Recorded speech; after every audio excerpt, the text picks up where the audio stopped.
Hey guys, this is a video making about my truck, basically about something that I see no videos about on YouTube, and that is NorCal mod on an 88-98 Silverado. So this truck, 6-inch rough country, 22x14s, 325/50 Nitto trail grapplers, so like 35x13-ish.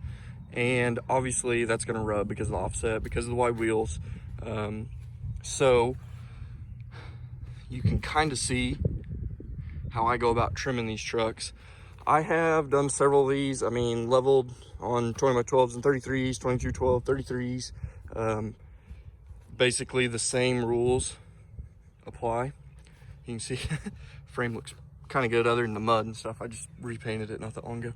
So what I've got here from the outside, it's really not all that noticeable, but from the inside, the way that I've found the best to NorCal these trucks, on the rear, that's where people are usually the most worried about it, is to make one cut vertically right here and another cut barely, or even sometimes not, down here to kind of give it a relief spot to make it bend up the right way.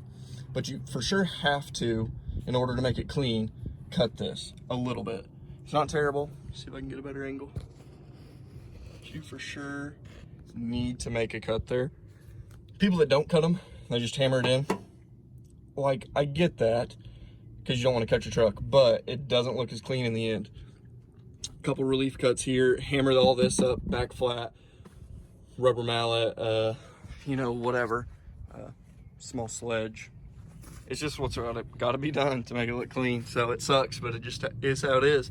A couple cuts there, hammer it back flat. You want to go as flat with the back of the metal as you can. I mean, I could clean this up a little bit more, like a little, but it's not terrible. On the front, sometimes you do, sometimes you don't have to trim this plastic. I think I trimmed that whenever I was on the 37s on stocks. I think it caught that a little bit, but best way to do it clean is just going to be a grinder. Grinder's always your friend on this, and as thin of a cutting disc as you can, and just mark it off. I usually use like electric tape or something like that, or painter's tape to come across, mark that line that I want to follow, and then go at it with that really thin grinding disc. So from a distance, I mean, it looks clean, and not to brag or say anything like that, but I think generally I can do them better than a lot of people who are just coming in and just going to town with a grinder and a hammer. I know it's not perfect. There's no perfect way to do it. It just is what it is. But you can see this side looks about the same. Sometimes it's probably a good idea. I think I did it before, but maybe it's worn off, to kind of hit some touch-up paint on this. I repainted these black because they look like crap if you don't. And it could use a little bit of touch-up paint there in order to hide it a little better, but same thing on this side. Just carefully cutting. And then on that valance, you can kind of, I think what I did was came back with like a razor knife and cleaned up the burrs on that. This is actually pretty smooth, even though in the camera I'm seeing it looks a little wavy. But you know, like I said, it's not perfect, but it is what it is. That's 22/14s, and like I said, 325/50, so 35x13s. Same rules pretty much applied whenever I was on 37 1250s and just stocks. I didn't have to get as aggressive with it, but I think whenever I had those on, I just went ahead and trimmed it like this because I knew I was going to be running offset, knew I was going to need it. So I mean, you might as well, if you're gonna get into it and have to trim a little bit, you might as well just full-blown NorCal it. That's what they call it, NorCal mod, and just know that you're never gonna have to do it again. Not gonna rub. This truck, lock to lock, no rub. Only time you get it to rubs if you're hitting a bump in reverse with it cranked to the left, I think. I don't even know. Not for sure, not worried about it. So yeah, it's just something, I don't know, maybe nobody NorCals these trucks, but I think surely people do. I never see any videos about it, so I thought I'd make one just to put my opinion out there on how to do it. But I get asked about it a bunch. I guess I used to be asked about it more than I am now. I'm sure people probably just winged it, but maybe that'll help some of you guys out. If you got any questions, let me know. I'll for sure give you advice,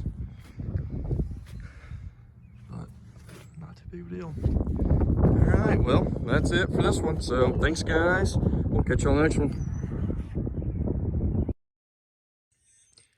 All right, guys, I'm back at my house now, and there's something that I forgot to put on that other part of the video that I thought about when I was on my way home. Whenever you get in here and make a cut here, and if you do back here, I think on my truck it looks like I didn't, but on my last truck I know I did. So when you make a cut here, what you want to do is grab this with like a pair of pliers or something and like bend it down. And then I always just like end up hammering it down and like hammer it out flat first. If you hammer it out flat, you can kind of re-hammer it back up at the right angle that you want from the bottom. So pull it down flat, and then instead of hitting where, because the corner used to come out here, instead of hitting like right here where there's nothing, you could hit a little bit further back, and that kind of gets you a little more clearance. And as you're hitting this back in, you'll kind of buckle the metal on the bottom.